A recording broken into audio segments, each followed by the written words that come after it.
Okay, so I don't know who you are, but I know that somebody, and I feel this very strongly, needs to hear what I'm about to say. I don't know whether you are a believer or not right now, or you ever were in the past, or maybe you're not anymore. I don't know. Maybe you thought that God lived, or maybe he doesn't, but you weren't really sure, or maybe you have questions about it.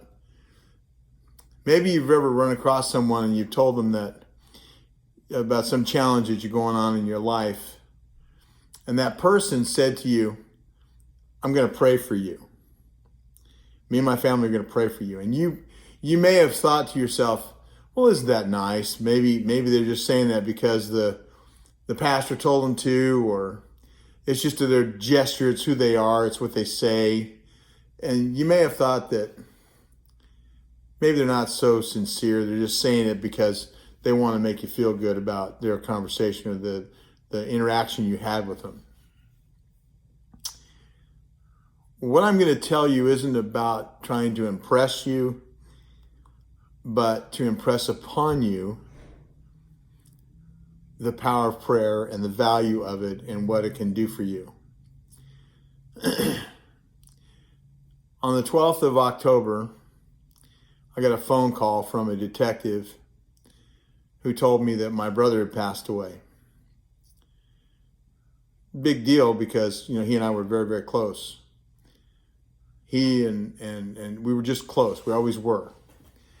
And we had a lot of things in common. And so he's now gone. And I had to make a mad dash to go take care of his final particulars and details to make sure all those were handled properly, because he didn't have a family besides us. And he didn't have children or anything like that. So it was a big load. My wife and I went up and took care of it. And my sister helped, and we were doing what we could to take care of his final details and stuff. And I told some people about where I was going and why I said that, and people said, "Oh, we're praying for you. We'll be praying for you." And I've always believed in the power of prayer and how valuable it is. And so we embarked on our trip. We took care of it. We did all the things we had to do that were necessary to take care of his final details, and we were on our way home, and my wife started feeling sick and started having a challenge with her throat and stuff. And so we got home, and the following Wednesday from the 12th, which was the 18th, she ended up going into the hospital in the emergency room, and she was intubated and was on a ventilator for 10 days. She's been in the hospital ever since. Various situations and stuff.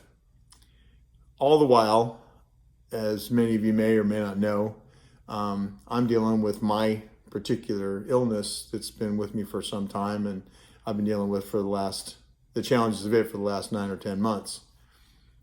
And through all of this, different churches have come together, different congregations, different faiths have come together to pray for me and my wife and our family in general. And people that were just random saying, we're going to pray for you,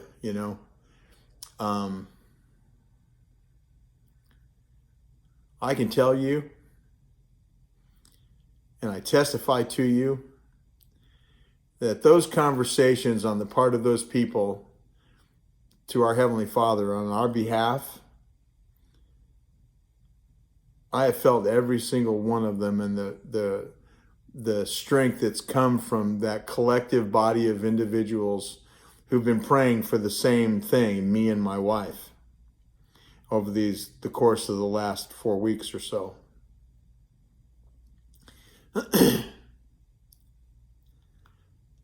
So the next time you have a problem or a challenge in your life and you share that with somebody, and it doesn't matter to me whether you believe in prayer or not, or whether you believe in God or not, but I'm telling you that the next time a person tells you they're going to pray for you,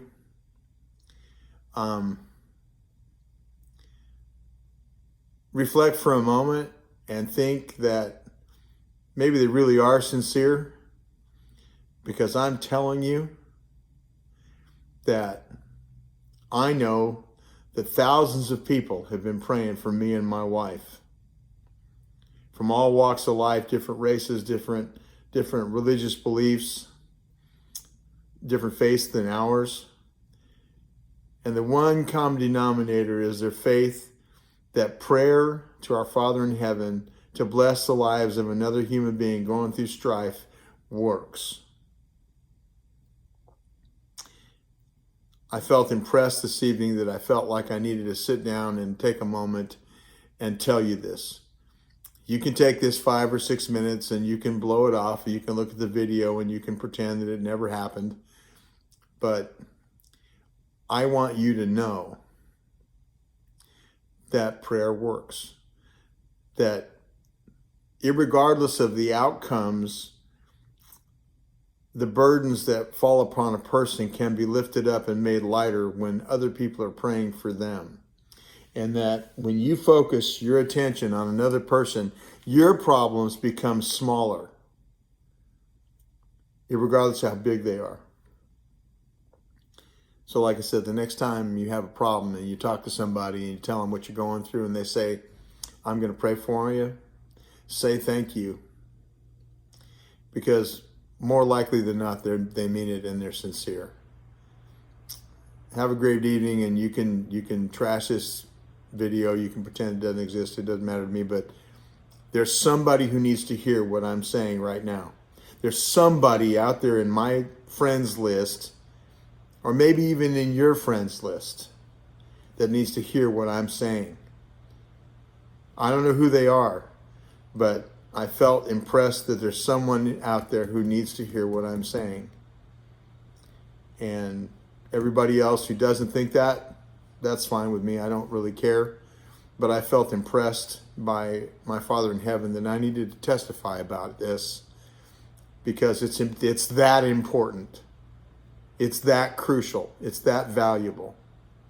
And I hope that somebody's praying for you, or you're praying for somebody else. Don't think, and if you're the person saying, I'm going to pray for you, you do it knowing that God's going to answer that prayer in His way, in His time, for His purposes. It doesn't matter whether you think it's important or the outcome that you're trying to get for. What matters is it's God's will, not yours. And you have to submit that, just like Christ did in Gethsemane. So don't think that your prayers don't matter, because they do.